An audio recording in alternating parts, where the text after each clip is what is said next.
Let me show you how to exit recovery mode or restore mode on any iPhone. So if you want to exit this menu, what you have to do is you simply have to connect first your iPhone to your computer or laptop or Mac. So again, using the cables used to charge your phone. And then what you have to do is you simply have to press this like power button for maybe like 10 seconds. So let's see how long it takes. So I'm going to start my timer and press the power button and keep holding till the phone shuts down and some more. Okay, hold for maybe extra 5 or 6 seconds. So again, don't release, hold for extra 5 or 6 seconds. And then release.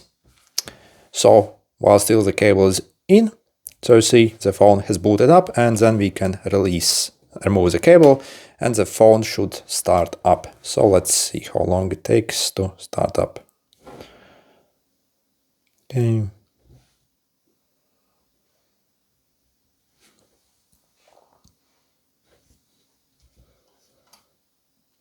So you see, not that fast. And yep, good to go. Good luck.